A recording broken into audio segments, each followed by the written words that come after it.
What's up, everybody? J-Heat Sports Media coming at y'all again with that fire as always. Spitting the hot topics and getting the sports conversation started. Y'all know what I'm talking about. Football, basketball, and boxing. We on boxing. We got to talk about the big fight that just went down. Part of the biggest week in boxing history. Let's talk about it. So, the big fight that just went down. Naoya Inoue, the monster, versus Stephen Cool Boy Fulton. Man, that's crazy how that fight went down. Spectacular performance by the monster. He's a monster for sure. And for some people who going to be thinking about the fact that they might have to fight him next, he's going to be a nightmare for them. This guy put on a classic performance against a legitimate opponent. We can't discount who Stephen Fulton is. He was the best fighter at 122 pounds. Laser quick with his jab, his hand speed, his accuracy, his ability to fight on the inside when needed and beat guys to punches. His ability to just outbox everybody. Not a big puncher, we knew that. But skill-wise, a guy that was starting to approach a guy who you may look at as a potential top 10 pound-for-pound type of guy. Not necessarily top 10 on everybody's list, but that type of talent, should he have beat Monster, he would have definitely cracked that top 10 on a lot of people's lists, maybe even higher. And he was already on the cusp of it. Fulton was a true great fighter.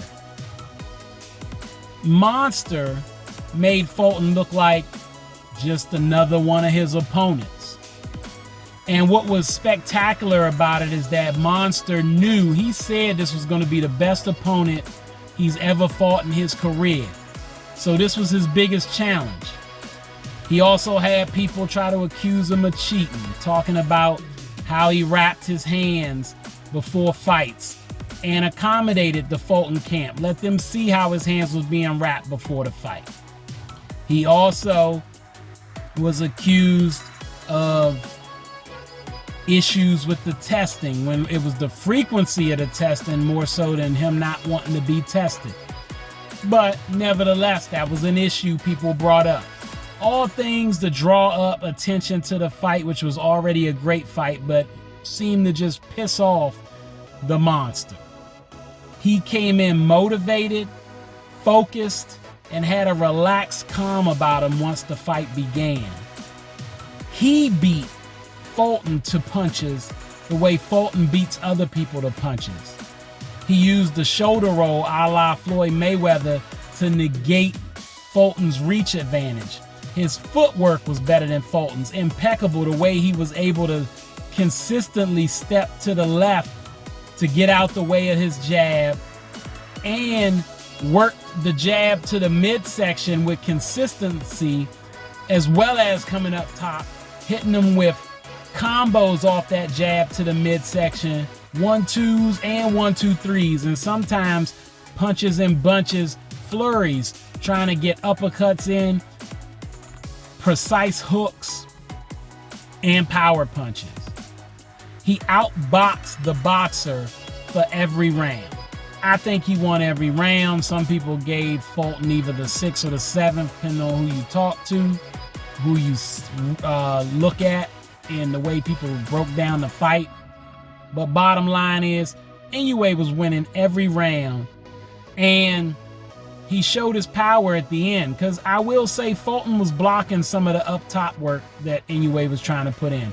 Some of those punches and jabs he was trying to stick, Fulton was blocking them.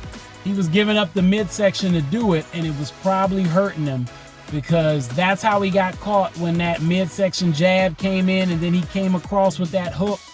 And once he caught him precise on that temple, that power of Inoue then came through.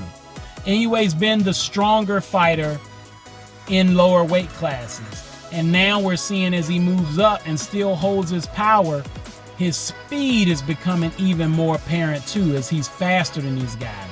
But he also has poise, he's got skill, he's got fundamentals, and he can let his hands go and get aggressive when need be. And when motivated, is able to take it to even the best fighters, as we saw. He's going to go right through 122 in my opinion. 126 has no body for him, neither does 130. Maybe 135, we'll see some competition come his way. If he chooses to go there, we'll have to see. But the monster, he's in the conversation for best fighter in the world, pound for pound, no question after that performance. And after the fight this Saturday, I'll have a clear picture on who's literally number 1 through 5. All right, that's all the time I got. Y'all know what it is, and you know who you looking for. J Heat Sports Media. Remember to like, subscribe, or hit the bell. Get at me in the comments. Let's go back and forth. You know I'm on YouTube, Instagram, at The Vault, JMU414 on Twitter, and of course, what's up TikTok? I'll let y'all next time.